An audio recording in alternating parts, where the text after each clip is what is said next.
What's up, everybody? Welcome to the J and K Show. I'm your man, J Rob. Got my brother right there, K. What's up, bro? Yo. What's good, man? I'm a little down. You down? I'm a little down. I'm a little depressed. Wow.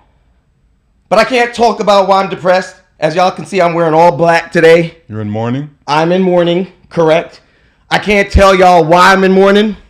I was told I can't talk about why I'm in mourning, but I am. We ain't gonna go any further. I already got to see the boss man over there looking at me like, Jake! I'm done. Anyway, how you doing today, brother? I'm well, man. You were full of surprises and curveballs. I mean, right. So you are, and I love how the fact that, like you said, you're in black, you're in mourning, but you're also redacted, all in black. You're just like a redacted document. All in black, even down to the socks.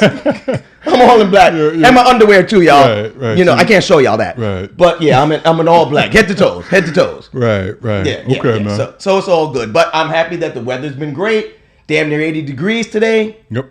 And it's all good. So I'm enjoying it. Indeed. So let's hop on to the hot stories of this week, because there's been a lot. All right. So I want to first start off with the Bronny James story. All right. Bronny James, right? The big splash, playing with Papa LeBron, right? They made their debut. They went on the court together. Big splash, big news in the sports world, right? And it was great. It's a great feat. It's never been done in history, right? Never at all. It's the first time. I was actually proud of them. I'm not the big LeBron fan, as you know. Actually, I'm a LeBron hater. But that's another story. Anyways, it was great to see father and son take the court together and make a debut and make history, right? Now, a lot of people were saying, I don't know. Is Bronny really worth? Did he really earn his spot on the Lakers? A lot of people are saying, I don't think so, right? A lot of people know why he's on the Lakers because of daddy. And that's fine. You know, people should take advantage of nepotism and where your parents are, your friends are, and they can get you in great places and great scenarios and great spots. Why not, right? But at the end, you should also earn your spot wherever you are, whatever job you got, whatever position you got on that team, right? You should earn it. So I think. Anyway, they gave him a chance. Lo and behold, he's on the court with LeBron, been playing for the Lakers, not doing too well. Nah. Not doing too well. And I think much of us have not really been too surprised about that. So the decision came up recently. Bronny deserves, and he's going to get a demotion. They demoted him, y'all, down to the G League. Still part of the Lakers. And I think he's going to be splitting his time, I guess, playing some games with the G League and coming back and playing some games with Papa LeBron on the Lakers as well. But the big news is he's been demoted. So it's very weird to me why, and I'm going to ask you this question, because I think that's where you should have went in the first place. Get your practice, work your way up to the big leagues to play with Papa. So my question to you, since you are the sports man, you know all this, you're gonna tell us why this happened, because I don't know why it happened. So my question to you is, why in the hell did they bring Bronny up there, who wasn't playing well, even in college, right? It was coming up there, all right, whatever, but nothing special, to get a spot on the LA Lakers. Why do you think that they did not start him on the G League before bringing him on to the league with the LA Lakers? Why didn't he start off with the G League first? Well, you're clearly asking this question for the benefit of our listeners, because I'm sure you know why. It was for the history making moment. No, I don't know why. But it's for the history making moment. Bring him up, to the big leagues, as we say, if we can interchange a term from another sport, to play with his dad. And so while he plays with his dad, it creates history in the NBA, something that's never been done before in the NBA. We've seen that in baseball. So he brought him up. But I'm actually glad now that Bronny's in the G League. And for him, really, I can't imagine how difficult it was for him. If he was anyone else's son, he wouldn't be he wouldn't have been drafted. He wouldn't be on the Lakers. He was not even a great college player. He's more athlete than basketball player, if you ask me. Now, can he rise to that level, get to a point where his skills are good enough to play in the league? That remains to be seen. But at least in the G League, there's less pressure. It gives him an opportunity, hopefully, to play. That's what he needs. He needs reps. He needs to get out there. He needs to run. He needs to jump. He needs to work on his shot. All of that. And that's not going to happen with him playing for the Lakers. He's going to be sitting on the bench. And you get better by playing. So hopefully down in the G League, he'll get that opportunity to play. So yeah, it's more of the same thing. But I'm glad that the whole history-making moment took place, and now they can officially put that whole thing to bed. We can talk about it. It's one more thing that Bron has in the record books, something that Jordan was never able to do. Okay. And now we can move on and continue resuming our normal scheduled programming. Right. Yeah. Right. But let me ask you something. Do you feel like the front office, because to me, LeBron is like the front office of that team. Do you think before they made that decision to send Bronny to the G League, that they sat down and said, well, LeBron, we were kind of thinking like, maybe he needs a little more development. And what do you think about maybe sending little Bronny back down to the G League? Do you think that's okay, LeBron? How do you think that whole turned out? How do you think that conversation? Because I don't think they just did that without talking to him. Yeah, I don't think so either. And as much as LeBron has said that he would rather stay out of front office matters, that he's not involved in it, I have to believe that that this was floated past him, that they alerted him, spoke with him about it. I don't think they. So to answer your question, no, I don't think they just did it in a bubble without informing him. Not asking him for permission, of course, but you don't think it's permission? No, I don't think it was permission, but I think it was kind of like one of those, not asking for permission, but let us know if you don't approve. You know what I mean? Right, because don't you think he said, nah, bruh, we ain't doing that. What do you think the Lakers would have done? I think they would have. I don't think they would have moved him. Listen, we could be totally wrong in this, but I think he has power. I think he's. On the Lakers, he's a very powerful individual for that organization. I think his agent, Rich Paul, one of the most powerful agents in the league as well.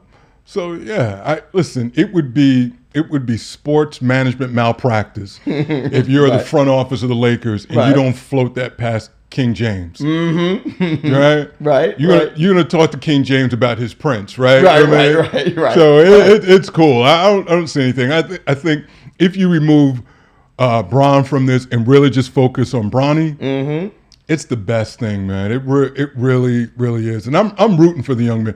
And by the way, I know that we had touched on this in a previous episode. Yeah, I'm okay.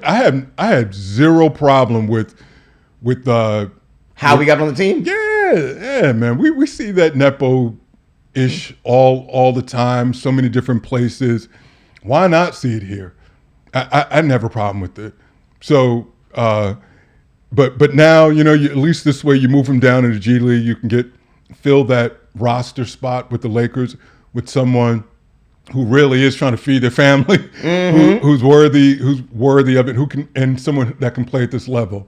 That's not Bronny James. Well, I agree with you. I don't have a problem with the whole Nepo baby topic either. However, I think a lot of problems that people do have is that they're acting like, because even the front office was talking about, well, no, he earned his way in his team and he deserves to be here. And we're like, stop the nonsense. That's not true. So I think the problem that a lot of people have is that they are acting like he actually earned his way there and that it wasn't a Nepo thing. So it's like just own it and say, yeah, he's on the team because of LeBron.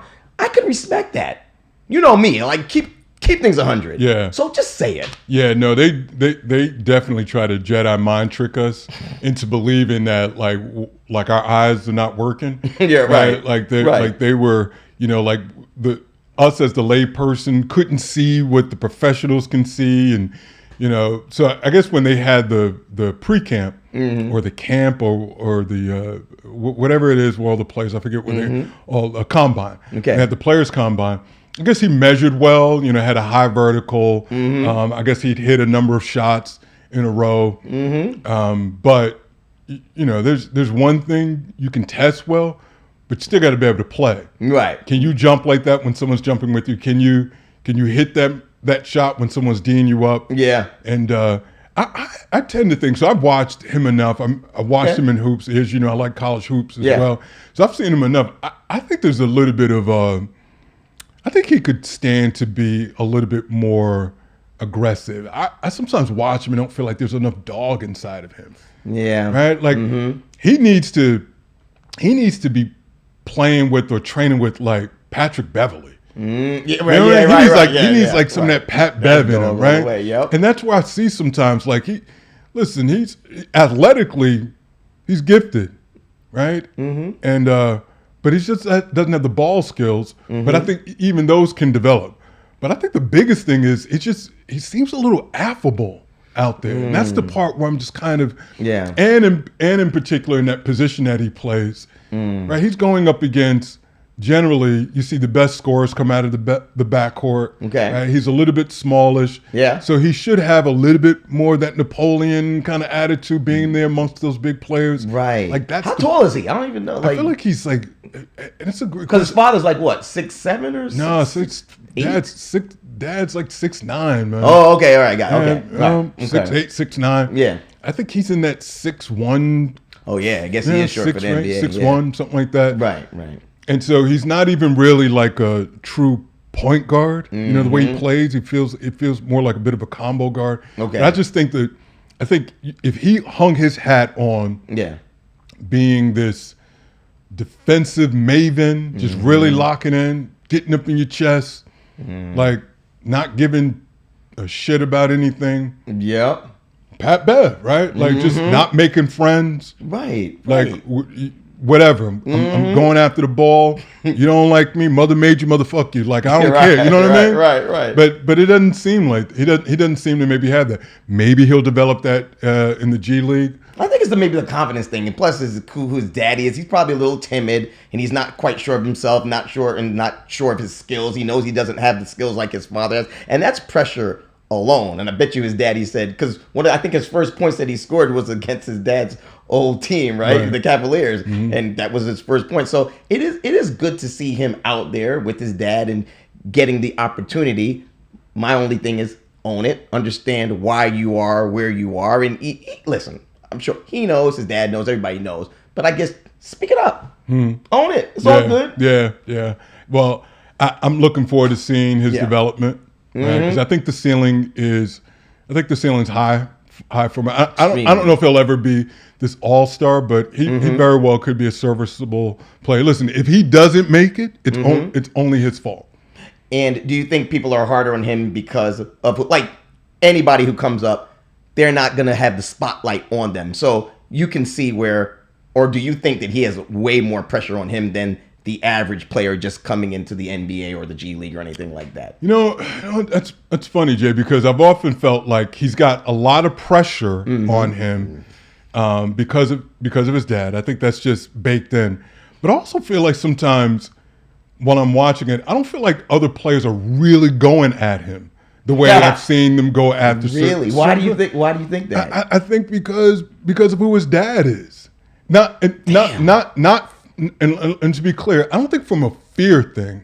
I just think from a respect kind of thing. And don't get me wrong, I don't think that's a good point. Super easy on him. Yeah. But you've heard the stories. They don't want to give him a hard foul. Yeah, they don't want to give him a hard foul. I feel like they could really body him if they wanted to, like really just body snatch him and put him on spin cycles. And I just don't feel like that. I just don't feel like that's happening.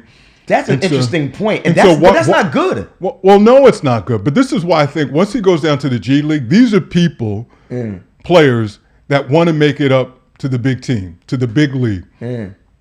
Listen, they got the bad food, the low per diems. They're doing bus rides and stuff. Like he's not going to. I don't think he's going to get that differential treatment. if he is getting it, I think there's going to be a lot less of that. Those guys are trying to make the team. Yeah. Trying to stick in the league, trying to get one of those long-term contracts, right? So. Oh, so they're going to body his ass Yeah, in the G man. League. Right. Oh, right. So it might be harder there in the G League. Well, it may be harder, but I think he can maybe play without the scrutiny, without the eyes on him, right? Okay. You know what I mean? Yeah, He'll get an opportunity to play. Like iron sharpens iron.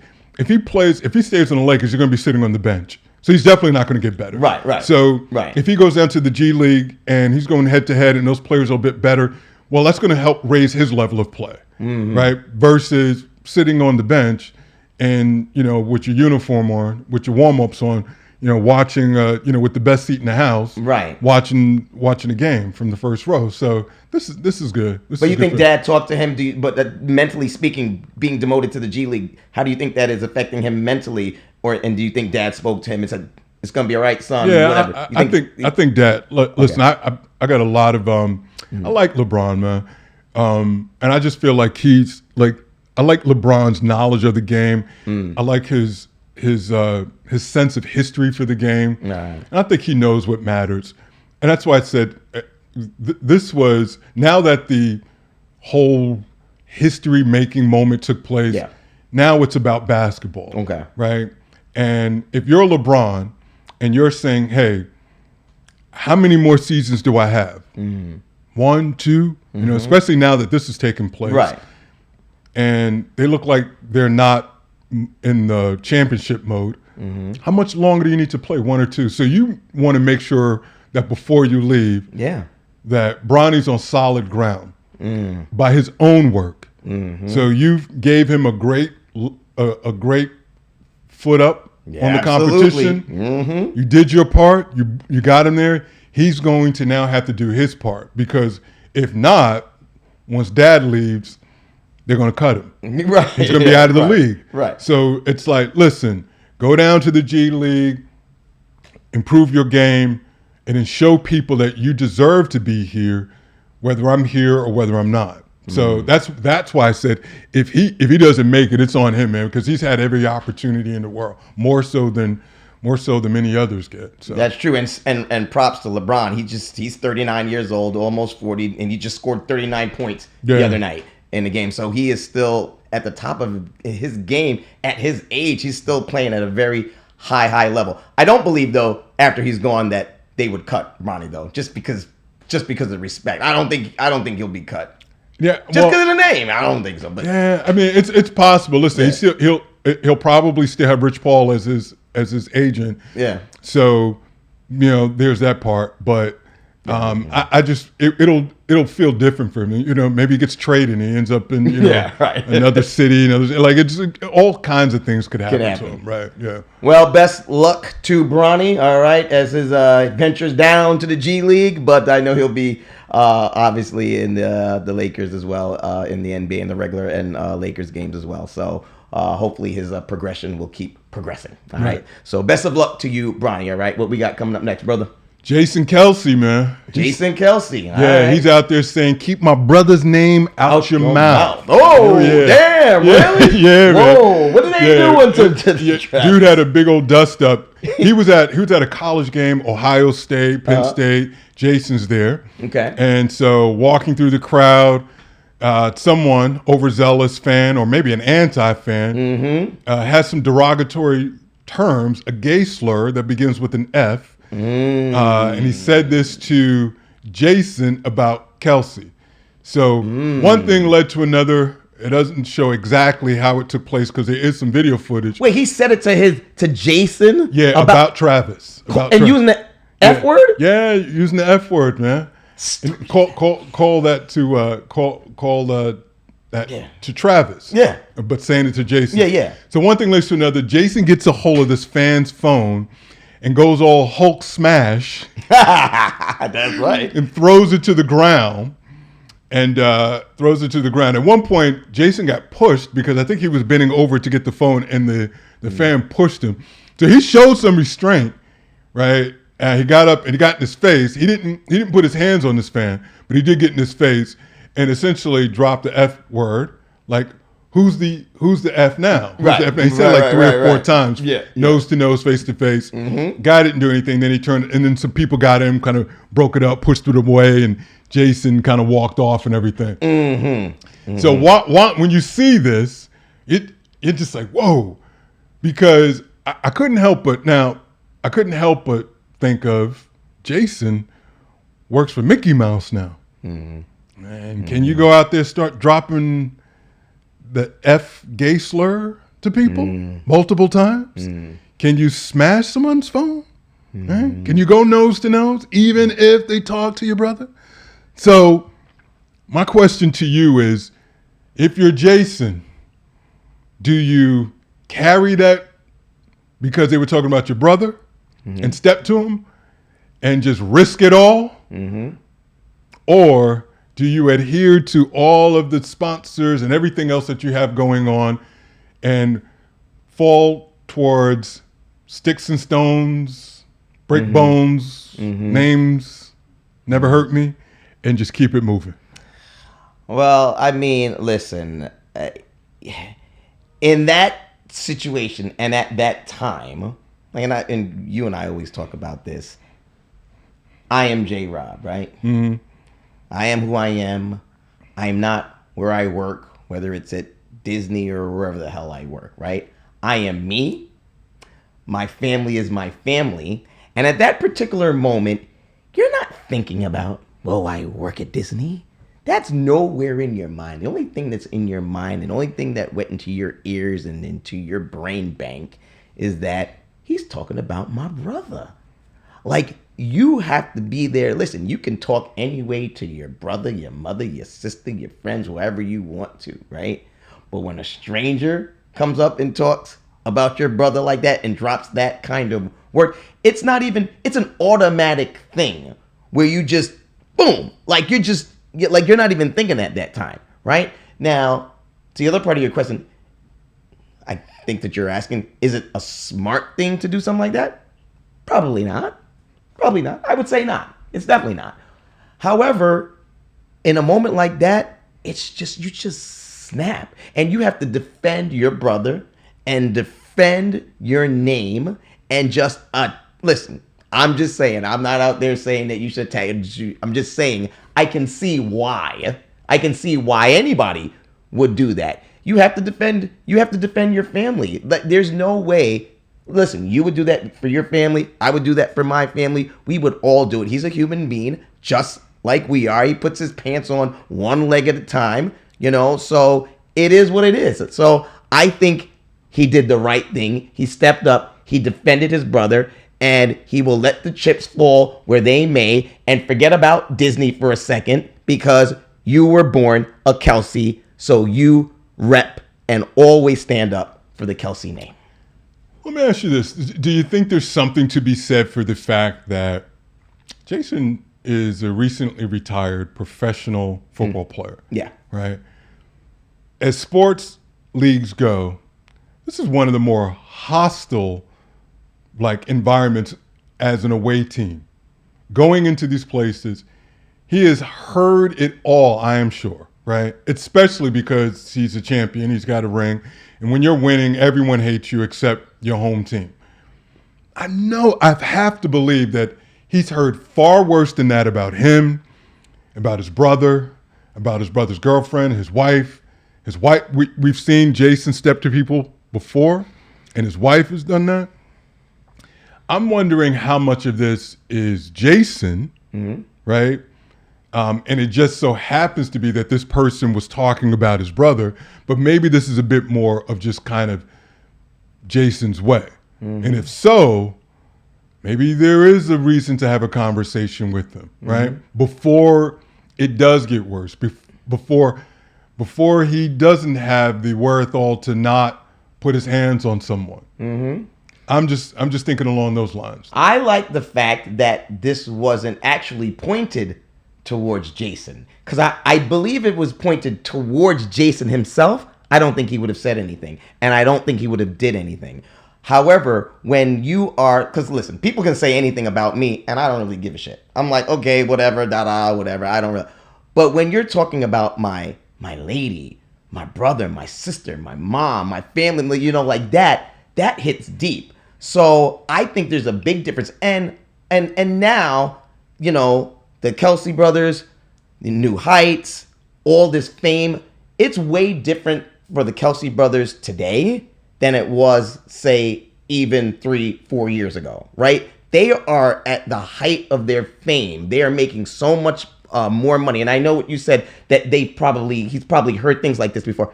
Maybe, but right now, today, it's coming tenfold. He's hearing it so much more, so many negative things about him and his brother because they are so much more famous than they were 3 years ago, 4 years ago. They're just way more famous. So I think right now he's probably just had enough of it, and it's coming and it's coming. And then, again, like I said before, it didn't come at him. He probably would have been able to fend that off and not really get outrageous or whatever like that. But you're talking about his family, it's a whole different reason. So I can see why he snapped or whatever. Again, it's not the smart thing to do, but I'm all in for what he did. I love how he stepped up and represented and really protected his family. I think that's what we should all do. I know you would do it. I know I would do it. Stop thinking about Disney. Stop thinking about the money for the second, because it's just, they're never going to be poor. You know what? If I'm Kelce, I'm saying, hey, big bro, good looking out, man. Thanks for stepping up. Thanks. I appreciate you doing that. Yeah. But don't do that again.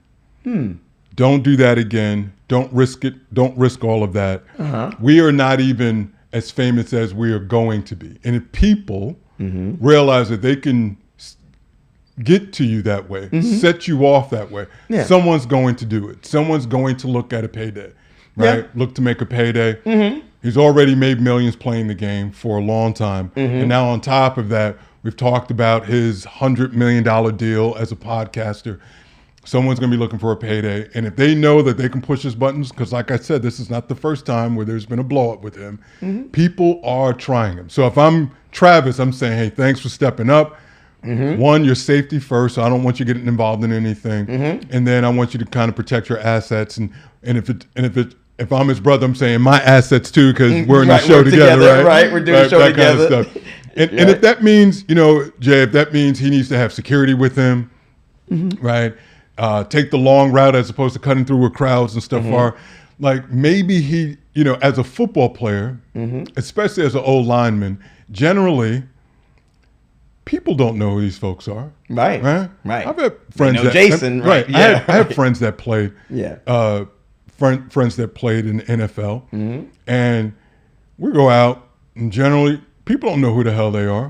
They've got the helmets on, and unless you're one of those faces where you're a really important pitch man, no one knows who you are. Not at all. He doesn't have that anymore. Right. People really know who Jason is. So maybe some of this is That's new why I for said him. It's new. Right. It's new. Right. It's new for him. So he's going to have to really adjust to this beautiful life that the good Lord has blessed him with. But if people realize that they can set you off by name calling, then he's got a long life to live, man. Difficult life to live, difficult life to live, because people are going to try him. I'd say, listen, tune it out. And if maybe you get security or something, or make some sort of provisions to avoid that kind of stuff until you get your anger management, if you will, under control. Because right now, wow, he's a powder keg right now. And listen, and to your point, it's right, you know. But this has been going on since the beginning of time. I mean, Jason, if he needs to go have a talk with Mike Tyson, other entertainers, Bobby Brown, there are people who are going to test them because, yes, to your point, they want a payday, right? So absolutely. They have to be smart enough to think like that. However, Kay, again, in that moment, you're not thinking like that. Again, they're human beings just like you and I. So if people come and step to us in our face and they're using the F word against us, I mean, you really would think that. So are you saying that, first of all, are you saying that you are more able to keep yourself under control because, no. So you're saying, well, let me say, if that happened to you, you think you'd be able to keep yourself under control, or do you think you might snap just like them? I want to believe that I would be able to keep myself under control. Now, Now, listen. I'm not Jason. I'm not Kelce. I don't That's have what- that. yeah, that's I don't my have point. that. I don't have that level of fame. But I guess my point is it's a new day, man.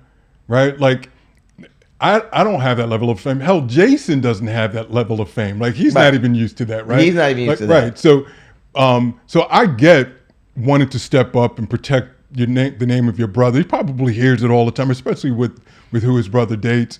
Probably hears all kind of nonsense.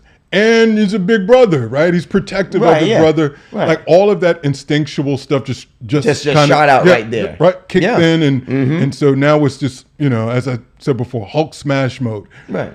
But with all of that being said, you can't. It's not sustainable. Are you saying that only because of their worth?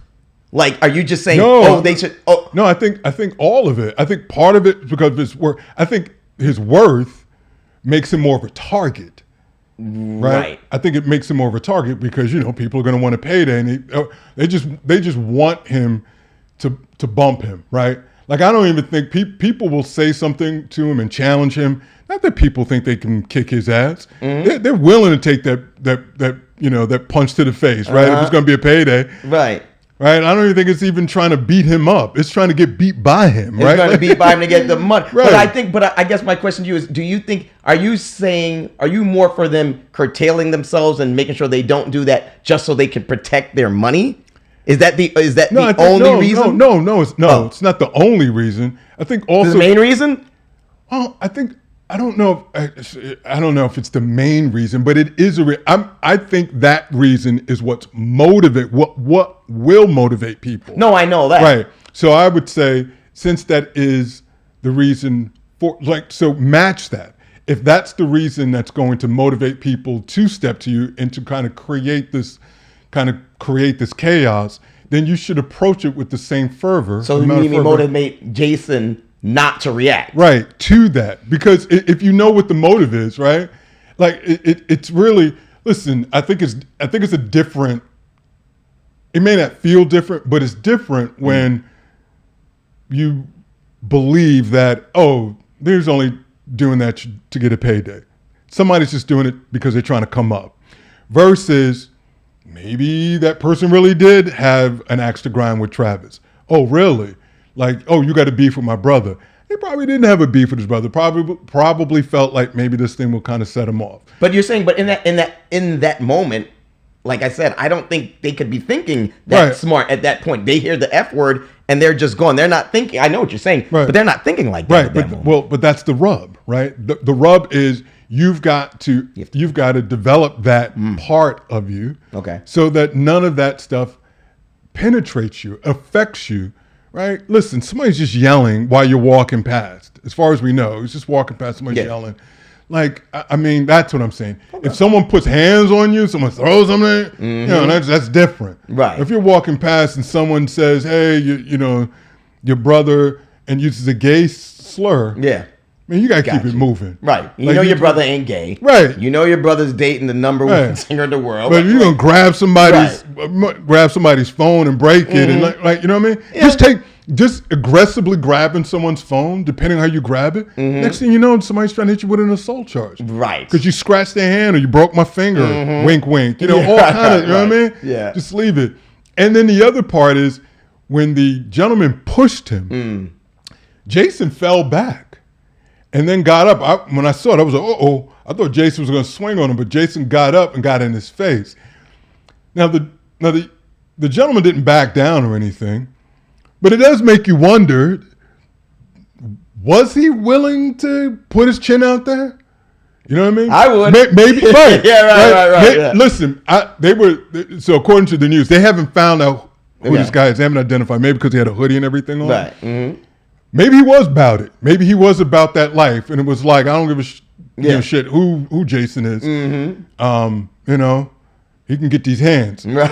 Or maybe he was like, hit me, please hit me, please hit me, right? I'm hungry. Right, exactly. So that's the part where you just kind of, it's like that's where he's just got to be like, leave that alone. Just like I said, this is not the first time where we hear something, whether it's him, whether it's his wife. You were going to be targets, man. Right? Like, it's unfortunate, but some of this comes with it. This is the life that we chose, right? Yeah, yeah. You know, when we're out, we get noticed, and so it isn't all. Listen, nothing like to the level of where they are, but you get recognized, and so fortunate. Knock on wood, people have been nice. That's true. But somebody going to yell at me and be like, yo, I hate Jay. Exactly. And I'm going to turn around and be like, me too. Yeah, that son of a bitch.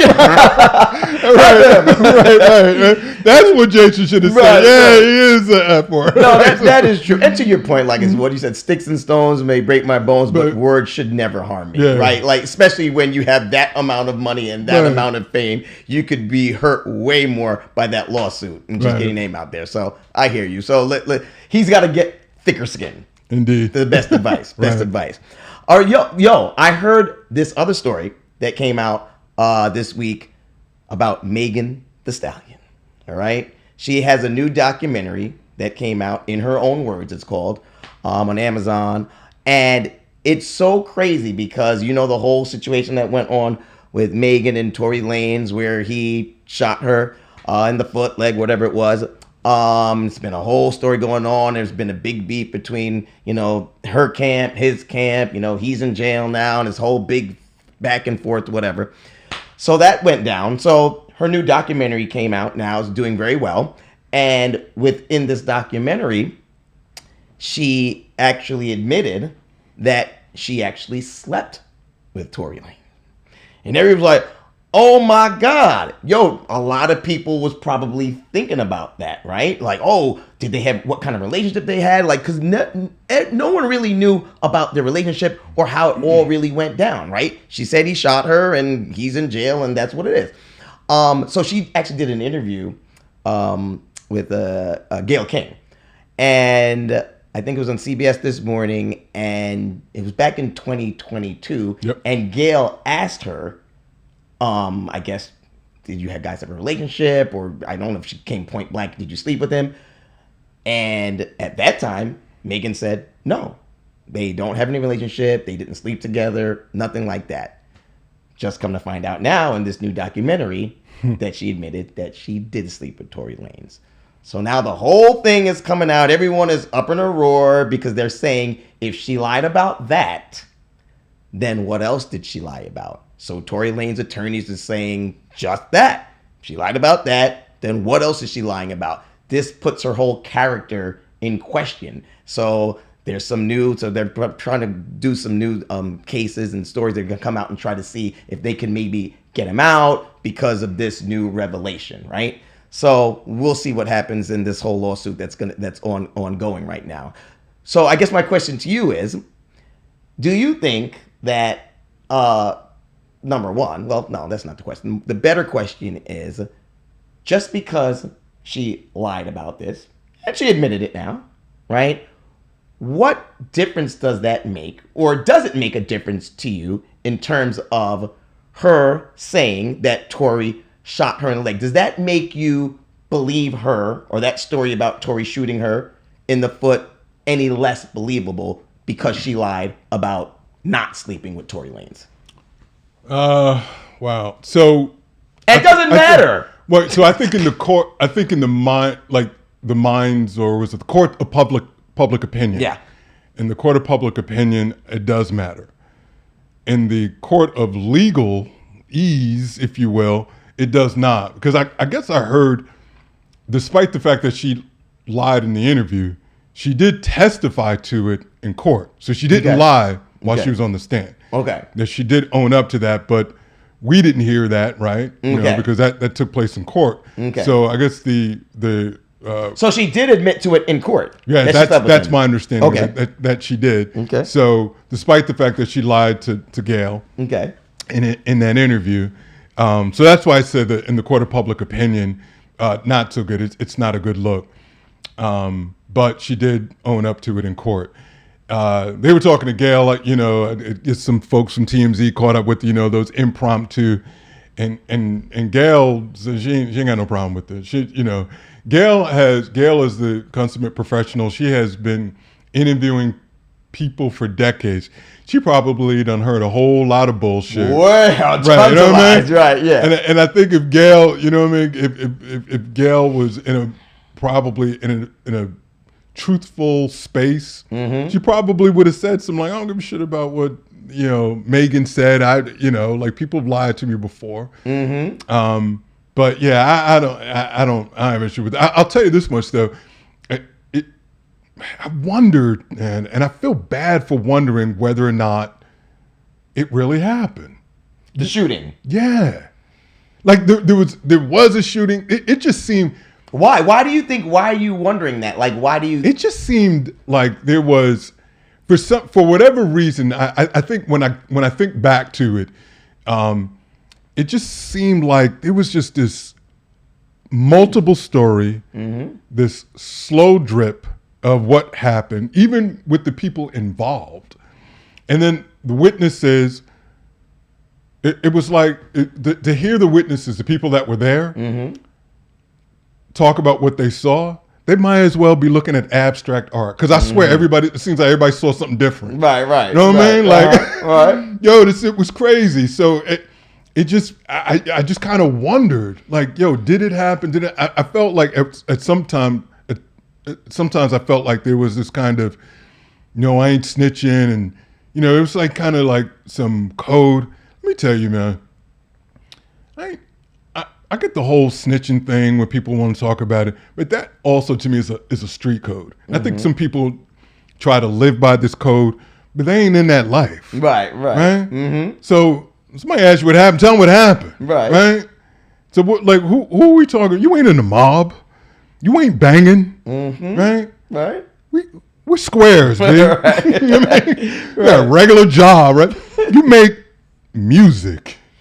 Like, stop, right? So, but whatever. I know that is not a popular opinion, but I don't know.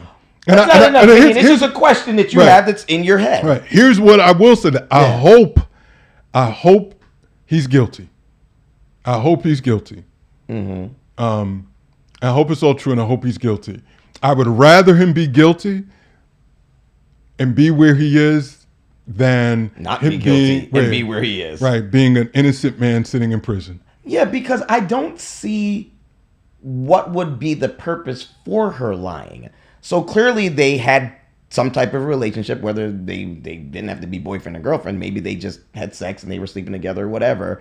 But I just don't see the purpose of her lying unless they got in some kind of fight. And I feel like if he really was going to shoot her, I mean, I don't know. Why would he shoot her in the foot? I mean, and what would be the purpose? Was he trying to, clearly he wasn't trying to kill her.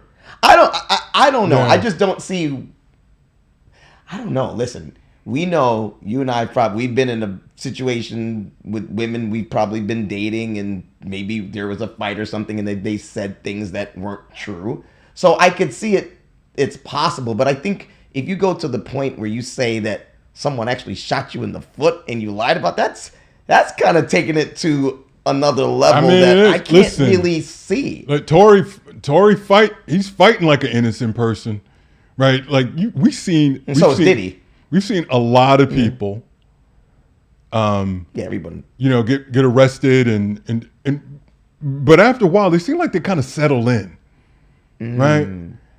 And it's like, they often say that that's a sign of a guilty person, right? But once they start settling in, they kind of settle in because in their heart of hearts they know that what they did, they did what they said they did. Like, all right, right. You got me, right? Exactly. You settle in. Let me do the time, whatever. It's usually that innocent person that it takes a much longer time for that to happen. There's always kind of this fighting. Listen, at some point you just have to do the time, otherwise you'll go crazy. Yeah. So even innocent people have to own up to that. But if optics matter, in this case, Tory sure does move like somebody that's innocent. He's trying to get his behind out of there. Yeah. So whatever that's worth. I mean, I don't know what it means if anything at all. But just as a FYI, it's like maybe there's something there. Maybe there's something there, and I feel bad because I know there's been plenty of times in my life where things have seemed to go a certain way and people have lied about me, but I will stick to my guns And if he is innocent, yeah, keep fighting, keep clearing your name. Unfortunately, if you have to be in jail and you have to be in jail, okay, do what you got to do. Unfortunately, because you're there, but keep fighting for your innocence. And I'm sure as attorneys, that's what they're still fighting for. So when they can get anything like this, when they find out she now admitted to lying, that, you know, that's a big thing that they're going to jump on and try to see if they can get the public's opinion at least back in his favor. Because I think the public's opinion, it really does have a lot to say, even legally speaking, as we can see with these Menendez brothers. You know, like if the public is behind you, that can have some kind of effect on the legal system, because they may very well get out. So the same thing in this case. Yeah, listen, keep fighting for your innocence. And listen, if he is innocent, we'll see. I mean, she's still sticking to her story. She's saying, no, he did shoot me. So yeah, the problem with him is, unless he gets some new evidence, there's no reason to reopen that case, because right where it stands now, it looks like he's just saying the same thing that he was saying before. He's been saying. Right. When he got convicted with that same information in the first place. Right. But I don't know. So when I was saying before, where there was this kind of wall of silence, you know, trying to keep it real and all that old shit. Well, then stand on that. Right. Don't get up in there like, man, this cell's smaller than what I thought it was, bro. Yeah, I'll talk. Wait before you close that door, right? Right. Like, nah, man. Like, no, keep it 100, right? So I don't know. Well, like I said, I hope that it's true only because he's doing the time. It breaks my heart at the idea that an innocent man would be in there, right? But let me ask you this: in the interview, why do you think that some women would not be honest about sleeping with men? And in her case, why do you think she may have lied to Gail about sleeping with Tory? Like, if you did, you did. If they're dating, you're dating. It's like, what's the big deal? Why do you think she lied about that? Jay asking the tough questions, man. Oh, that's what I do. That's what I do. I think there was maybe looking for public sympathy, and maybe it looks better in a interview with Gayle King if you come across as someone that wasn't intimately involved with him. Maybe you was still, maybe at some point, because remember that she felt, you know, she came out with some statements to where she felt vindicated, right? Because there were a lot of folks that did not believe her. They said that she was lying. Now, I don't know what the genesis of that came from, you know, but that was the case, right? That a lot of folks did not believe her. Was it, you think maybe it was his fans that felt like that, or? I think it was more than his, in my opinion, I think it was more than his fans. I think what I was saying before, it just seemed like the way the information came out. Yeah, it was right. Like, so I think he kind of, maybe at one point, it seemed like maybe he kind of owned the narrative. And I think he also had support from one of the so-called witnesses, was kind of agreeing with him. And then that person changed. It was just muddy. It was muddy as hell. But I think that there was this kind of vibe that he was telling the truth and she wasn't. So maybe, to your question, maybe that was an attempt to, I don't know, to kind of parlay some sympathy on her part. And that maybe the thinking was that the public would view her differently if they knew that she was in this sexual relationship with him. That they might more believe him because of that, which is, I hear it just... Yeah. Listen, I didn't say it makes sense, right? Yeah, I know. I didn't say it makes sense, but because otherwise it doesn't, to me, it doesn't make sense, right? Because whether you were sleeping with him or not sleeping with him, you didn't deserve to be shot. Right? Of course. Right? Even if it was accidentally, right?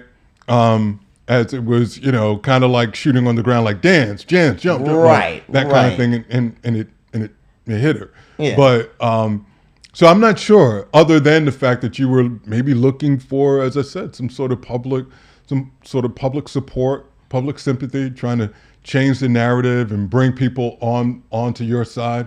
So you sit there in a Gayle King, you know.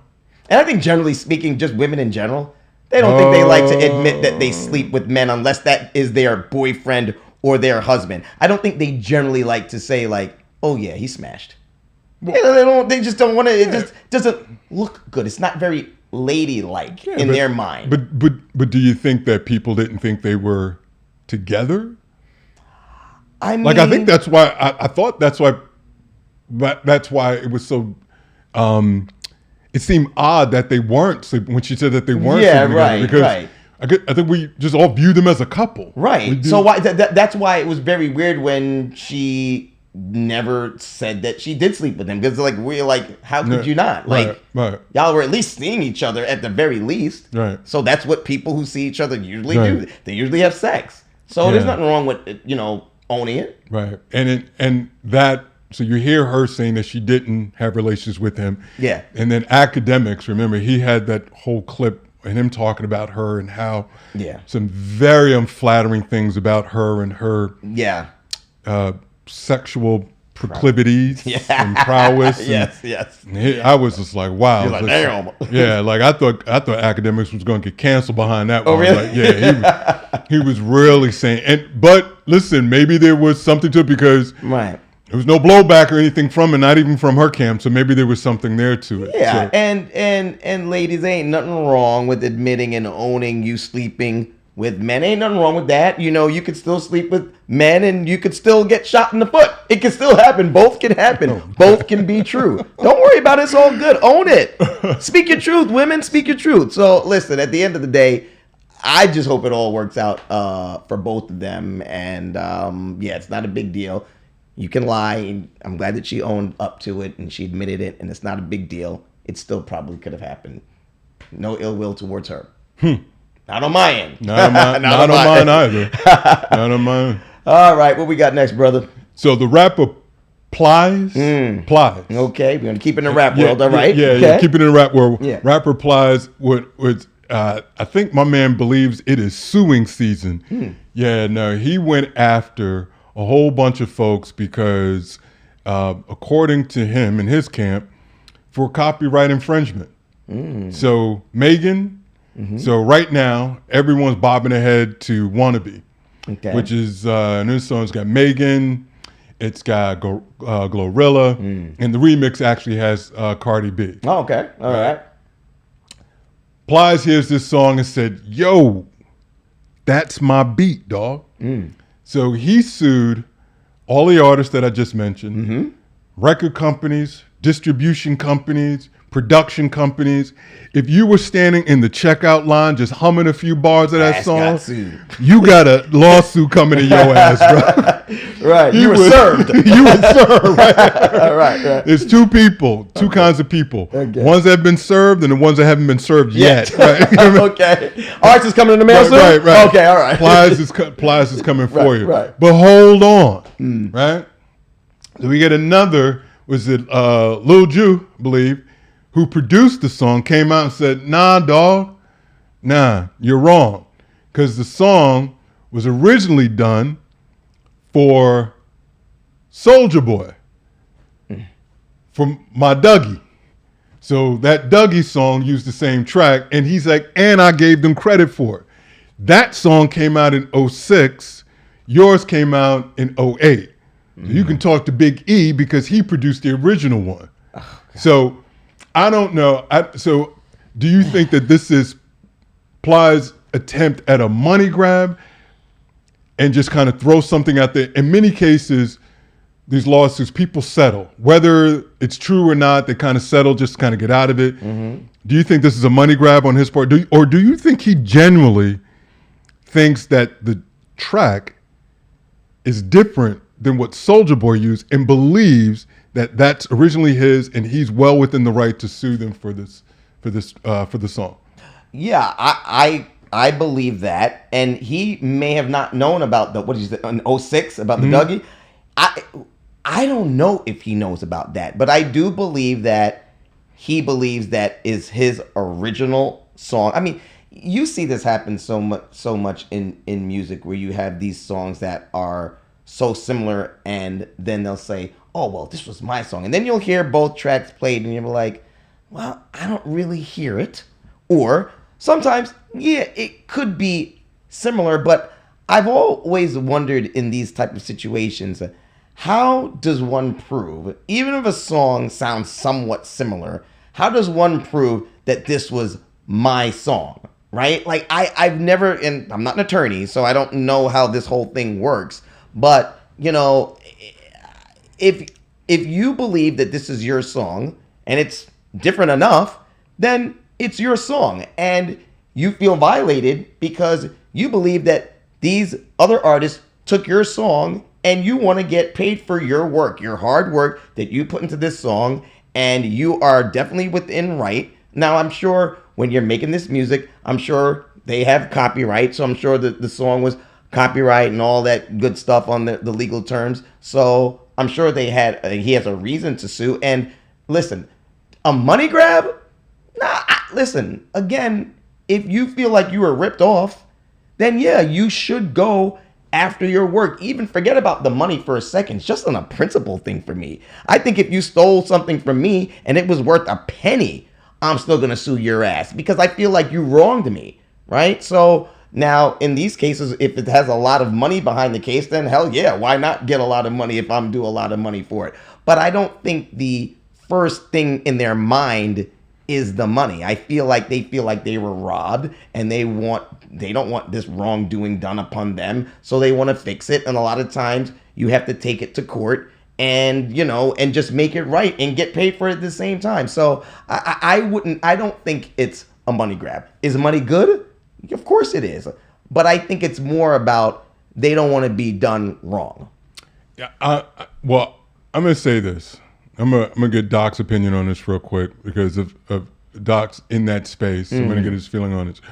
But if you hear, when you listen to that song, despite what you're saying, I hear what you're saying, that you don't think it's a money grab. You are hard pressed not to know that that is the same song. It's a very recognizable kind of few keyboard hits, and it's just right. You know, it's kind of like throughout the song, it sounds the same to me. Now, could one play a song? But I don't think they played it. I think it was sampled. So there's that, right? I don't know. I can't even remember the name of Plies' song. Quite honestly, I know it was real popular, so I can't remember the name of it. But I kind of see your point, the point where you were kind of making a counter argument. Listen, it ain't but 88 keys on the keyboard.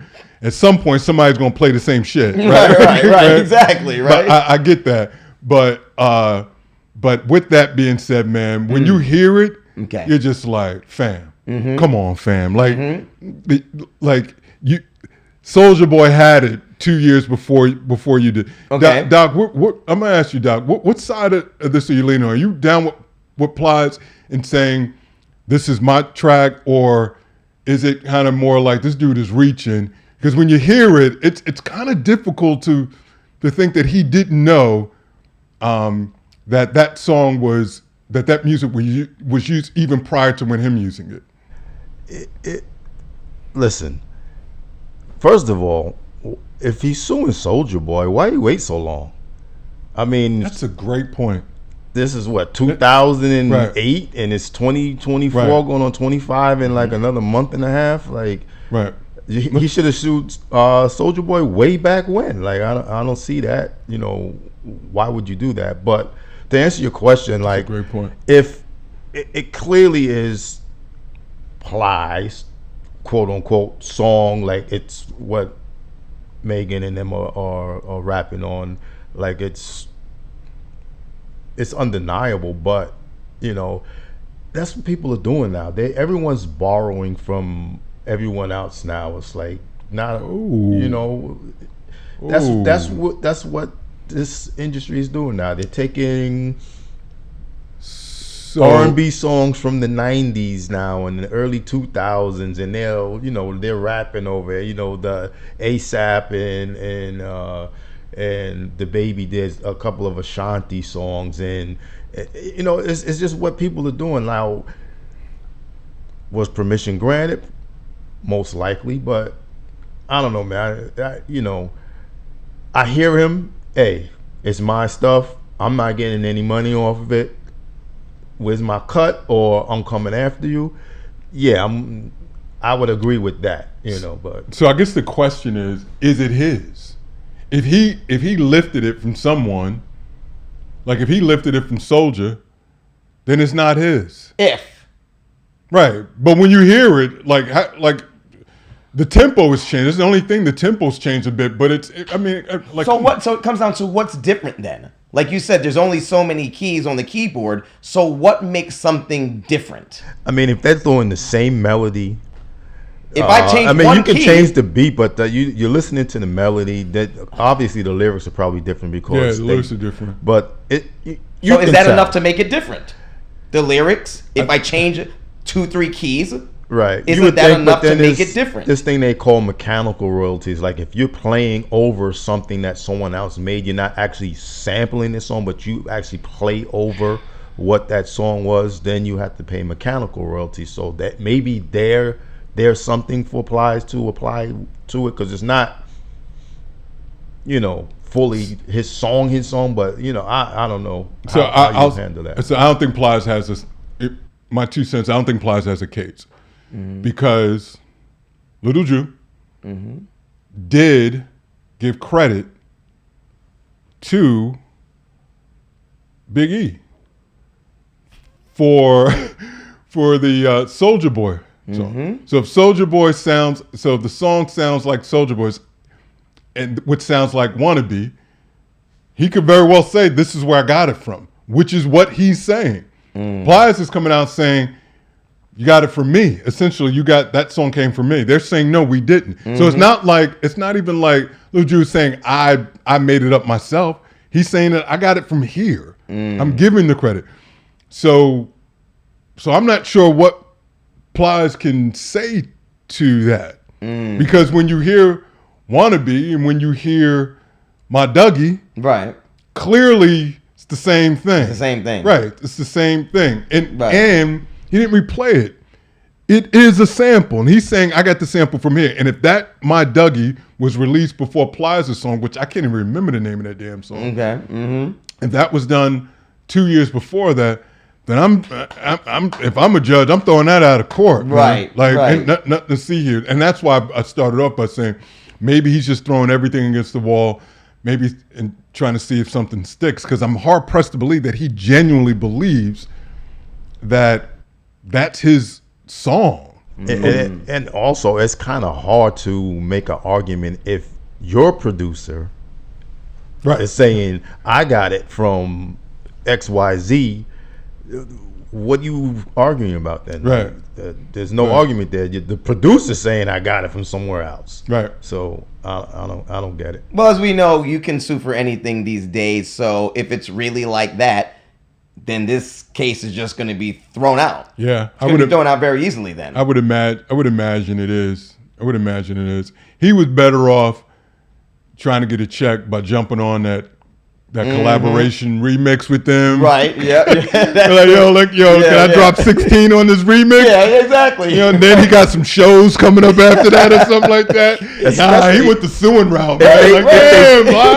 If they did a remix, like, of course, just jump on it. Yeah, no, they did the remix. That's the one Cardi was on the remix. Exactly. Yeah, so he should have went that route, right? My man's like, nah, I want it all. Like, looking.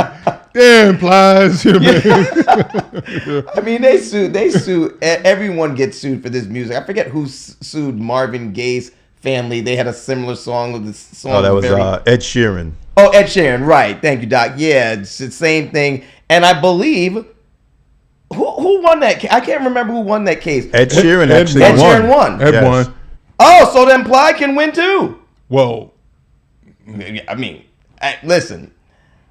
Those two songs, when I heard those two songs, I'm like, they didn't really sound that much alike. I mean, somewhat, but not really. But so you never know. So it's always worth trying. He got away with it, and I shouldn't say got away with like he did something wrong, but he won the case. Ed Sheeran did. But man, everybody lifts off of Marvin. Like, I'm just saying. Well, that's true. Everyone's lifting. Blurred lines. Blurred lines. That's right. He had to pay up. Right. There's been some cats. I think one of them DeBarge boys had to pay up or something too, right? See how much it happens. So it happens all the time. So it's like, so yeah, shoot your shot, sue them, see what happens. I would say, I think the difference though, Jay, the last thing I'll say in this, I think the difference though is in those cases, you've got musicians replaying, right? Yeah. Where I think that could possibly create a little bit more cover for you in the Ed Sheeran case. Right. But if you've got hip hop producers sampling songs, come on, man, stop it. Like, what are we doing here? Like, there's no way around it.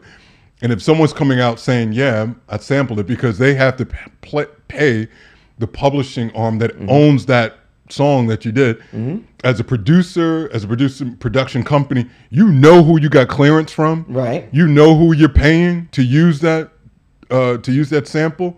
So that's what's happening behind the scene. He's like, listen, this is where I got it. This is who I know who I paid. So what are we talking about? So no one's coming after me because I did it the right way, so to speak, right? Yeah. And I think it comes from that. So, but Plies, man, I admire your hustle, bro, for trying.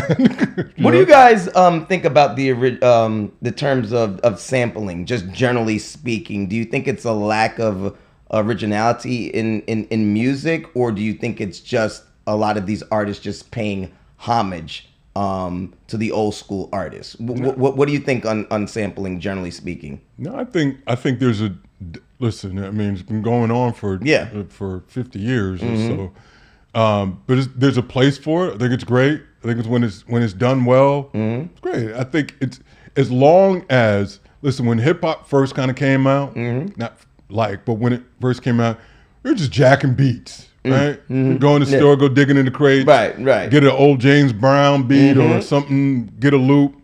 Nobody was paying anyone to use that stuff. That's when it was wrong. Okay. But now people are getting paid for their work, right? Or at least somebody is, right? So if you're jacking it and you're paying the other artists, then that's all good. That's fine. Yeah, okay, that's fine.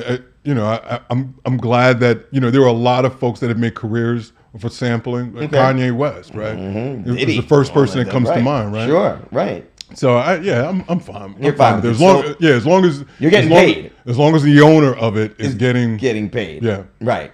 Absolutely. Okay. Well, that's very interesting. So we'll see how this case turns out, and we're just gonna keep it in the music arena. Just a quick shout out.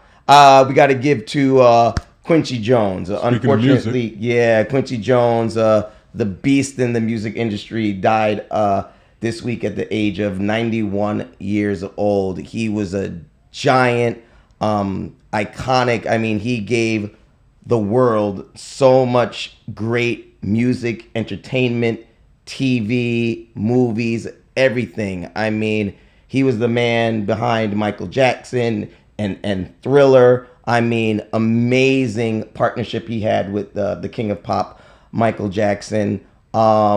Went over into the TV world with Will Smith and the Fresh Prince of Bel-Air. He was the genius behind that, and he just gave us so much great music and so many lives that he touched in this music industry, and so many careers that would not have been here. Those two greats that I just mentioned, and so many more. What he's done for the music industry and this whole industry at a whole was so iconic, and he brought so many people into our lives, into the industry. I remember when I first met him, I was working at BLS at the time, and he came up and visited us at the Hal Jackson show, Hal Jackson, the Sunday Classics, and he brought up one of his artists, and she sat there and she sang, and she had such this beautiful voice, and this woman was Tamia.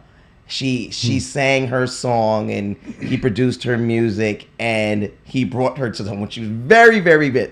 He was talking with him and her, and she's just sat in the whole show. She singing, and such a talent that she is, and a lot of the other artists, all of the artists that he worked with, it was so great. So, what do you think about Q's legacy and what he has done for the whole industry in a whole? I mean, Jay, I think you said it all, man. I mean, he crossed multiple decades, and which is saying a lot for music when we think about how much music changes from year to year. you mentioned the different medias from television. You know, you see some of those television shows. He was doing the scores for those. Yeah, right? did he work on E.T. with Spielberg? I believe He may have. Yeah, you know, you see the score. You know, going back to maybe the Mod Squad and other shows. Where you see his name on there. So, and he's just touched on many things. I think he is probably most known for the work that he did with Michael, with Thriller and Off the Wall, which is personally my favorite Michael Jackson album. Yeah. But yeah, he's a national treasure. Yeah. Right. And not even talking about the many years that he, you know, I think he cut his teeth as a jazz musician. Yeah. Yeah. Right. And so to make that transition over into popular music, pop, R&B, and more secular music. I mean, what can you say about him? It's an incredible loss. I believe that whenever the opportunity presented itself, he received his flowers, which is good. So I'm glad that he was able to see that and to know how much his music was appreciated.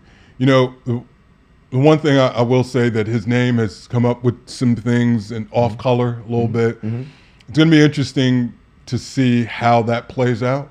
His legacy. His legacy. Yep. And it's just interesting. I just noticed I was like, wow, his name has come up a few times with some of these with some of the more not so good stories. So, like you said, it's something to kind of keep our eye on. But I think should that be the case, point it out, acknowledge it, but then also remember that we can be multiple things. You know what I mean? So he could have made all of those contributions creatively to society, even though there may be some of these other things, may or may not be some of these other things that may come out. So I don't know. He was a great artist, great producer, composer, all of that stuff. He's just a great artist, great entertainer, and he's just done so many great things for others. So I just love his career and everything he's done for this industry. He'll definitely be missed. And continue to R.I.P. Quincy. We will miss you, and the music world and the world in general will. So R.I.P. Quincy Jones. All right, there's an interesting story I want to bring up before we get out of here. Is Lamar Odom. Hello. Okay, as we know, this is cuffing season coming up. Well, it's here now, right? November 1st is cuffing season? Yeah, man, we're deep in it. So, there might be some people that's a little lonely out there. So, Lamar... You're wrong. I don't know. People, I haven't done it, but, whatever. Anyway, Lamar Odom actually put in an order for a sex doll. There's a company out there called Rail Dolls. Rail Dolls are a place where you can go and purchase a sex doll. So Lamar Odom went and visited Rail Dolls, went through the whole place, was squeezing on some boobs, checking out some man parts too. I don't know what he was doing that for, but whatever. I'm not going to make any judgments. But he was going out there and checking out all these dolls, right? And he actually ordered one of these dolls. And it's going to be shipped to him pretty soon before the holidays. But not only did he order a sex doll, he had a custom sex doll. And who is this custom sex doll going to be made out to be? Okay, ask me. Who's the doll made out to be, Jay? Well, thank you for asking, okay? It's going to be made out to be a lookalike of Khloe Kardashian, his ex-wife. Wow. Yeah. His ex, where were they married? I don't know. Ex-girl, ex-wife, I don't remember. Anyways, it's going to be made of her Khloe Kardashian. Now, quite weird, right? Did you going to get a sex doll in the first place? Well, I don't know. I don't know what's weird here in 2024 anymore anyway. But let alone a sex doll. But a sex doll of your ex? That's kind of weird. And on top of that, is it Khloe before or after the surgery? I think it might be after the surgery. I think he was with her before the surgery, though. Oh, really? I think his version was before surgery. Oh, so the sex doll must be after surgery, Khloe Kardashian? I don't know. I mean, I think that's what we're trying to determine. Ella, I think Ella was pre-surgery. Oh, that's what I'm saying. It was pre-surgery. I think Ella was with her pre-surgery. So what's his version of the doll, right? Like, does he take out a photo and say, "Hey, I want this one"? You know what I mean? Right. Or does he pull out a current photo and go like, "You know, I want this one." This one. Well, he was with her pre-surgery, so maybe he's getting the doll pre-surgery because that's probably what he liked, right? I mean, listen. I don't know. Oh, he didn't have a choice. Well, that's true. It was just the one. It's funny because after surgery, I view her more as like Tristan's girl, right? Like, you know what I mean? Before surgery, that's L.O.'s girl. That's Lamar's girl. Oh, that's Lamar. Right. But I don't know. But I don't know. I don't know what, it's all her. So who knows what he's getting. So do you think there's anything wrong? Or what do you think about people, men, women, going out and getting sex dolls? And then on top of that, what do you think about them getting them custom made to their exes? What do you think about the whole sex doll thing? I want to be inclusive of everyone. Mm-hmm.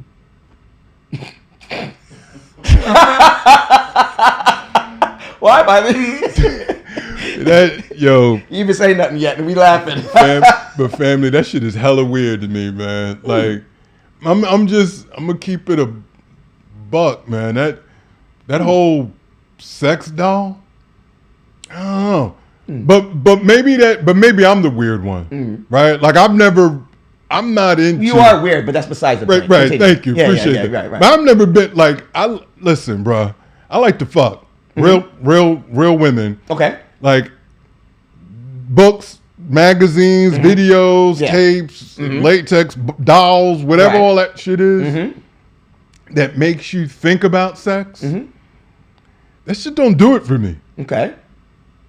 I need her. So to me, that sounds a little bit odd, but I know that there is a huge market for that. So maybe, like I said, maybe I'm the weird one, but I need somebody back. Like I need the ooh baby ooh. I need that whole exchange. Okay. Listen, maybe the doll has a voice track in it. Maybe it does. Right? You know what I mean? But like I need to like have a conversation and debating on who gonna get the rag after we finish. Oh, even the rag after. Right? Like you can't do that with a doll, right? I don't know. When I was kids, my sisters used to have a doll that we used to feed, and it used to poop afterwards. The poop actually came out of the doll. I remember those. Right, I remember those. My right. sister had one too. Right. So maybe they make these dolls and they can actually come or something like that. Maybe something shoots out or something. I don't know. I don't know either. I don't want to know. Well, let me tell you this.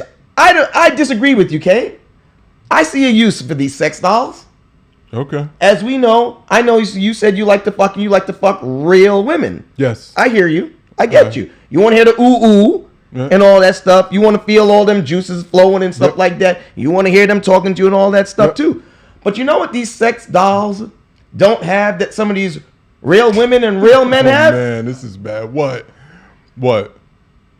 Herpes. I knew you were going to say it. I knew you were diseases, going to. HIV. Oh, Jay. Gonorrhea, syphilis. Why are you going to make it all these things these dolls don't have that you can pick up fucking your real girl. And what these men and women out there, ladies and gentlemen, I know what you want. You want to feel safe. And you want to feel safe without hearing all this da-da-da. How many times have you and I felt nagged when we hear our women talking about da-da-da-da-da-da-da? We're like, Jesus, can I just get a break? Can I just get a break and have some fun without hearing the blah, blah, blah, blah, blah? Well, you get that with the doll without the diseases.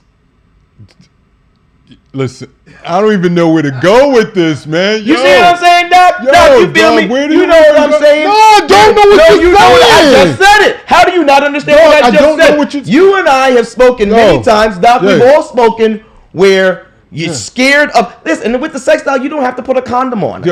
You do not have to put a condom on. Jay, look at me, brother. Yes, I'm looking at you, bro. Fuck that, okay? That's what we're gonna. I am gonna fuck that. without worrying about diseases. Bruh, you can go wrong. You are not going to try to convince me and the listeners that an alternative to a woman, a live woman with the pulse, is a doll. Women are getting male dolls too. Bruh, I don't think not just in us. Bruh, I don't think that's in replacement. I just think that that's the thing that you also do. But what you're advocating, the only something that you would is a replacement for a human. Fuck out of here with that, man.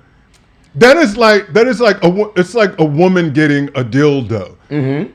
She's got a dildo, but she wants a man too, or she has a man. She's not getting that in place of a man, but that's what you have happening the way you're describing that doll. Mm-hmm. Hey, take this doll. The doll won't nag. The doll won't have diseases. Get the fuck out of here, man. Get this out of here. Here's the thing. You know how many men and women masturbate? They masturbate. They don't have a partner. So this is just stepping it up a level. So right? What does that have to do with replacing someone? You know how many women, as you've heard, women always, they say, I don't need no man. I got my dildo. I got my vibrator at home. They say that all the time. I don't need no man, right? So it's just a step up, a more expensive step that people are using now, okay? Men have their toys. Men don't really use toys, right? But women use a lot of toys, so they're just stepping it up. They're getting these dolls. This is a man. Oh yeah. Like I'm with you on the fact that a man. Listen, I get how men are, right? I'm a man where men are men, right? Two pillows and a jar of mayonnaise, and they're happy, right? They're gonna have a good time with that. Now you can make a doll look like Jennifer Lopez, Halle Berry, Khloe Kardashian. You're stepping it up. Oh dear God, you're gonna start putting names to these. No, I'm just saying, any man, like Lamar is doing with Khloe. My point is that you can do that from a man's standpoint. I get it, right? Because men have shown us that it doesn't take much. A man will wrap raw bacon around his dick and get off from that, right? Like that's just how it is. Right. It's some little slime. He'll make it work. He'll make it do what it do. Mm-hmm. But never, my G, has a man said, "I'm gonna take this over a woman." That's what you're talking about with this out. That's the part where I'm like, Jay, miss me with that shit. Now, if ain't nothing around and you want to get this doll and so forth and so on. That, like you said, that's a step up from your hand. Right. I get that. Mm-hmm. But if a boo-boo is there, like a real woman, you're not going to replace a real woman with some man-made shit. Fuck out of here, bro. You know, we ain't there yet.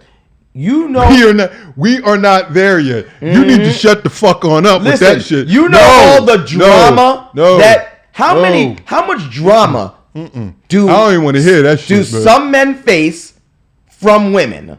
Okay, having to hear the constant nagging. Women, don't get me wrong. Not all women. Some women. Oh my God. And vice versa, women. Don't get me wrong. Because a lot of women get a lot of drama from men too. All right. So don't criminalize. And he needs to clarify that he doesn't mean this by all women. No, not about all. But what I'm saying is, we hear a lot of blah, blah, blah, and we don't want to hear that stuff. And again, like I said before, the most important thing is you don't have to worry about these diseases. You don't have to wear protection. You have your company right there and stuff like that. You get to do, it's just a step up from the vibrator and all these sex toys. Women use that all the time. So just step it up. No one complains about their sex toys. So why complain about having a sex doll? No, seriously. No one complains about it. About their sex toy. Okay, Jay. All right. You hear what I'm saying? No, I don't. I hear you. I don't agree with you, and I'm not listening to you. I just hear you. You're like the noisy AC in the background. I hear it. Listen. I hear it, but I ain't paying attention to it. It's safer.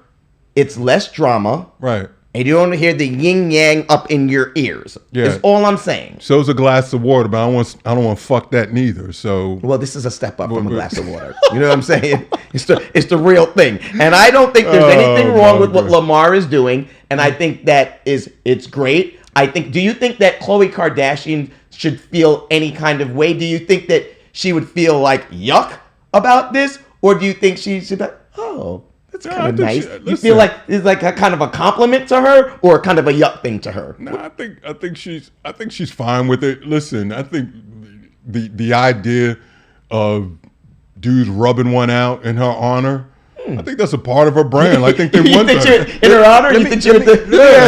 Let me ask you gentlemen a question. Yes, sir. So how are they getting the exact measurements of this clone of the person to make that person in latex? Do they go in and actually measure the box and figure out, does Lamar have to sign off on it? Like, does he do a test run? Like, what is that? So yes, so great question, Doc. And this motherfucker knows the answer. Well, I do know the answer. Right. So the company is called Real Dolls. So when a customer goes in there, like Lamar went in there, they ask the customer, okay, what kind of woman, what measurements are you looking for in your woman? Some men like big fat asses. Some men like big ass watermelon titties, and someone like little bee stings. Like me, I prefer bee stings. I think what Doc was referring to was the canal. Yeah. Oh, the canal as well. Right. So I was getting there. Right. So the Real Dolls ask the customer what exactly are they looking for. So how deep do you want the canal? How wide do you want the canal? How big titties do you want? How fat or small of an ass do you want? So they ask them that, and they go through a whole process, and they go through an interview, and they make that doll in in regards to exactly the measurements that they ask for. Now, the further question is, I thought you were going to ask is, well, if you want it to be as specific to the actual person, like in Lamar's case, Khloe Kardashian, well, how would they get those real measurements down to the T, like Khloe's titties, pre or after the pre or Tristan, whatever. I don't know how they go in terms of getting exactly to the exact person, because I don't know how you're going to get those measurements. Like, when you go into like a dentist office when they take the indentations, whatever like that. I don't think Khloe was sending her boob size and stuff like that to this company. I don't know. Was it Madame Toussaint? Yeah, Madame Toussaint. Right. See, she figured it out. So well, that is true. That is true. So I think they get them as close to the dimensions that the customer wants as much as possible. And, the only thing I don't know is if you take the doll home and you use it and it's not to your satisfaction, can you return it? Oh, my God. Jay, you wildin'. I mean, get your money back. I don't know. Son. I mean, that's just a question. You wildin'. I really don't know. But I think overall, it's a good thing. And I think that Khloe probably should take a compliment to that. That, I think, to your point, I think it's a great compliment. It's great to know that, your ex-partner is still thinking of you that way. Well, the one thing I'll say is, wow, you come up with some topics, man. Sometimes I didn't come up with the topic. It really happened. Lamar really did it. But that mean we had to fucking talk about that shit, though. But you made sure of that. But like your freaky weird obsession with Halle Berry. Oh, there you go. I just love her. There you go. I thought it was something to bring us up. Why don't you get a doll? Why don't you get a doll then, right? Because that's about the closest you're gonna get to anyway, right? Yo, man. And that is true. Do you think that there's... Oh, my God. He wants to go more. No, I'm done. I just want to bring up from Quincy Jones. I think we accomplished that. I think we accomplished that. Yeah. Well, yeah, okay, I'm done. Anyways, we're going to now move on to What Do You Say, J and K? What we got, my brother? All right, we've got a, very long message in here. This one comes from Instagram. It says, my fiance and I have been together for 6 years, and we are scheduled to be married March of 2025. Up until recently, we have never had a disagreement on finances. However, recently, in lieu of our upcoming nuptials, he suggested we open separate bank accounts. One for each of us, meaning his money is his, my money is mine, and one shared bank account for household expenses. This caught me off guard. Having lived together for the past 4 years, there has always been an ebb and flow to how we manage our expenses. Now he's suggesting that we keep our earnings separate and divide the bills accordingly. The arrangement sounds more like roommates than spouses. For the record, He does make more than I do, but that is not the reason I have an issue with it. It feels like he's treating me like a gold digger that can't be trusted. We've talked about it, but he appears to be dug in and will not change his mind. J and K, tell me why all of a sudden the switch, and what should I do? Man. Woo. Mr. 50-50, what you got to say about that, bro? I don't see the problem. You would. I don't even understand the question. I don't even see the problem. I don't understand the question. I think it's fair. And what's the big switch? First of all, I don't know. What do you mean, what's the big switch? I think if you guys love each other and you're going to get married in March of 2025, like, first of all, finances shouldn't even be in her mind, right? It shouldn't even be in her mind. I know you're going to say, well, what the hell are you talking about? Finances should always be there. But when I love someone and when they love me, as so they say, why are we even thinking about that? Let's think about making this happy union happen in March of 2025. The bills will get paid. And I think, listen, I think what she's saying and what he's saying, what he's recommending about him having his account, her having hers, and having the joint account, how could you be any more, like, who would have a problem with that? I think that's absolutely fantastic. I think it's great. I think when the bills come, right, they go into the joint account. I think both parties should be responsible for putting in a certain amount of money into that joint account each month for the bills, for the family, right? And they should have their separate accounts. That's completely fair. So all the bills that come within the relationship for the family, for the household, should be paid out of that joint account that both parties put in their half, right? Now, if the man wants to go out and buy himself, a new BMW, new Mercedes, whatever the heck he wants, new yacht, go into his account and buy that car. If the woman wants to go and buy a new, red bottom shoes, new fur coat, new whatever the hell she wants to buy, she needs to go into her account and buy that. I don't care. By the way, I don't care what the hell you do with the money in your account. I don't need to know it. I don't care about it. All I care about is once the bill comes at the first of the month, that you have the money in our joint account to pay your half of the bills, because I'm going to have mine. So don't worry about what I'm doing with the money in my account, because I ain't going to worry about the money that you're doing with in your account. But we do need to worry about the money and what we're purchasing with the money that's in our joint account. And more importantly, we both need to hold each other accountable to make sure that we both have the amount of money in the joint account that we both agreed upon having. So I don't see anything wrong with what he is suggesting. And what I do see a problem with is that she has a problem with it. That's the problem that I have. Okay, there was a lot. You said a lot. So the fact that they were, according to the letter, that they were, I guess, together, living together for 4 years, and had this situation where, as she mentioned, it was just kind of all in on the bills, kind of ebbs and flows of how the finances were being taken care of. What do you think sparked it? Why do you think that the fiance decided to change?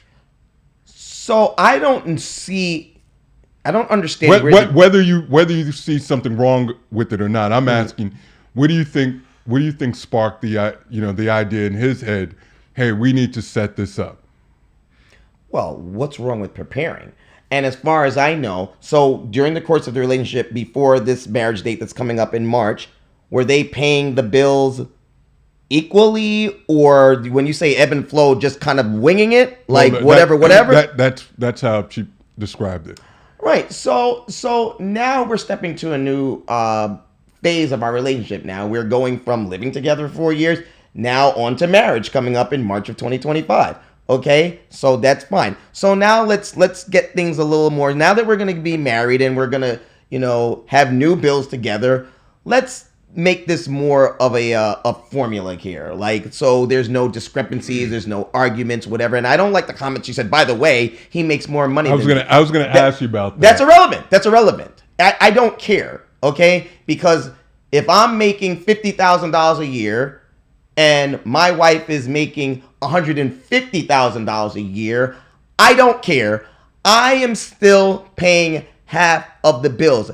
It doesn't matter. That is not fair for my wife to have to take on more of the bills because she's making $100,000 more than me. Kudos to her. She's busting her ass and she's making it happen.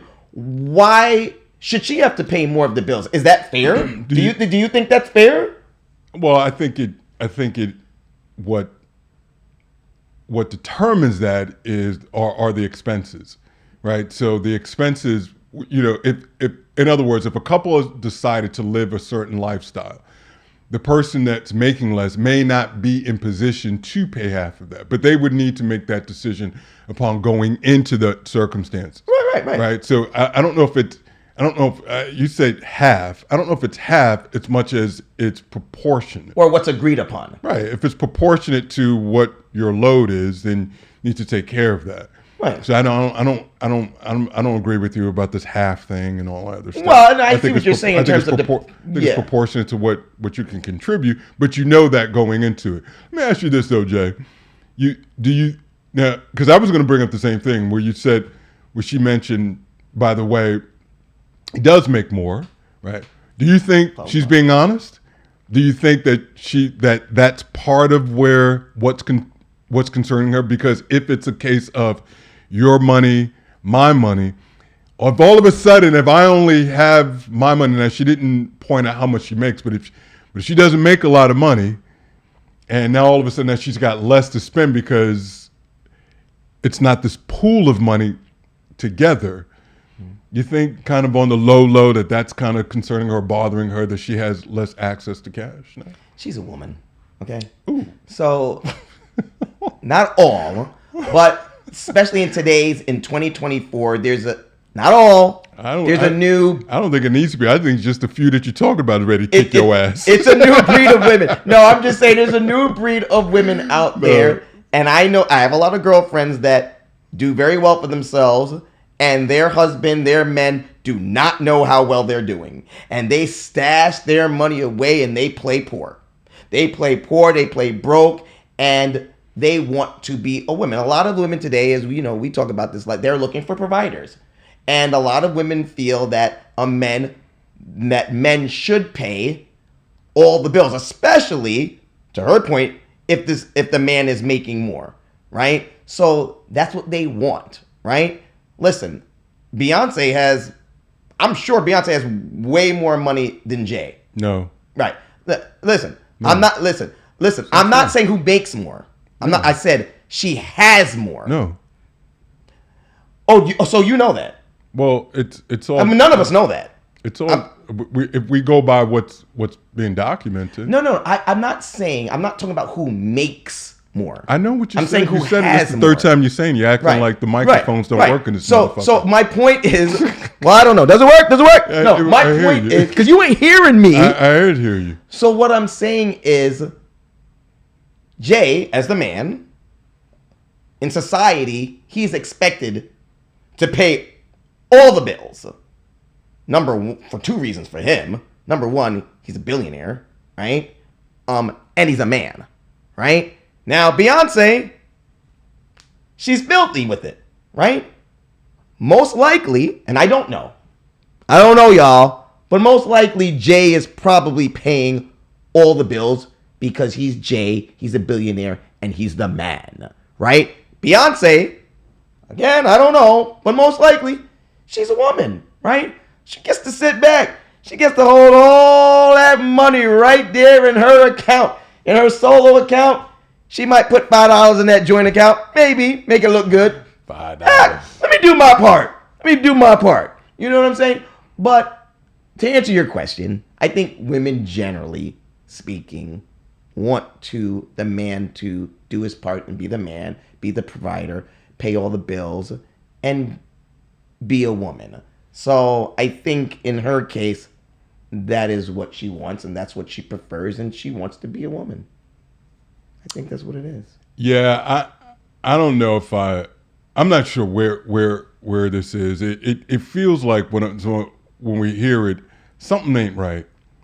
So as much as she's trying to come across like it's not what it looks like, I want to say, sis, I think it is what it looks like. Just like what Jay says, you got some kind of issue with something.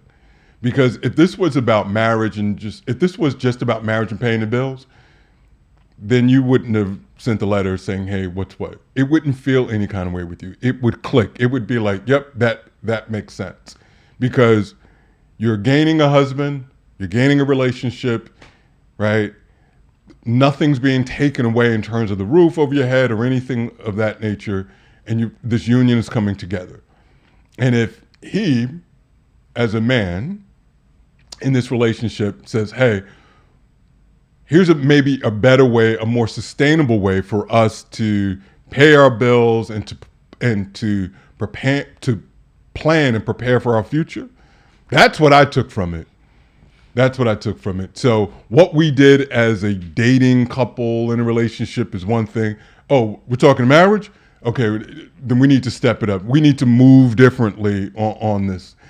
And I would hope that as a woman or as a partner in this relationship, that you would commend him for feeling that way and viewing it through that lens and saying, hey, I've got a good man who's thinking about our future and forecasting out and the best way to help us to be successful in our later years and so forth and so on. Makes sense to me. But I'm a guy, so maybe there's something to that as to why it skews in that direction. But I would file this under nothing to see here. That's me, man. But do you see anything wrong with that? With a woman wanting a man to be that provider and protector and paying all the bills? Do you see anything wrong with a woman wanting and expecting that? No, I don't see it wrong. Do I see it wrong for a woman to want that? No, I don't see it wrong for her to want that. Yeah, what? Like that sounds like a sweet deal. Like, why wouldn't you want that? Yeah, right. Yeah, exactly. So why not? But I guess, but what about some of the women who will block a relationship if a man is not willing to be that provider who pays all the bills? You know, no, I need a man to pay all my bills and do this and do that and I'm a woman. I'm not doing that. Do you think that women who do think like that, do you think that that's wrong, or like, what do you feel about women who think that type of way? Well, I would say no. I'm not going to say she's wrong. Okay. I mean, if that's what she's in pursuit of, okay, that's what she wants. That's what you want. Yeah, and she can go after that. I think the conversation we hear more about today and currently is in and around are you in line with what you're requesting, right? Mm-hmm. So when you scan the internet and see a number of these hot takes, it's where conversations take place about what your value is mm-hmm. versus what you want out of a relationship, and do they match? Mm-hmm. And so ideally, based on that scenario that you mentioned, ideally that woman is going to need to check a whole lot of boxes in order to just show up at a relationship and have this man provide and do all of these things for her, and she doesn't have to do anything other than be present. Mm-hmm. Now, those relationships do exist, mm-hmm. but I think what we've heard more often than not in today's terms, that she better be bad than a motherfucker to get that shit. Yes. You can't be, as they say around the way, a ruggler and just be thinking, you know, somebody's going to be doing all of that, right? Yes. And listen, I'm not saying that it's wrong. Mm-hmm. Listen, if you can get that, you can get that. That's fine. Mm-hmm. But you need to understand where you are in the dating market. Some people can command that. Mm-hmm. Some will not be able to command that.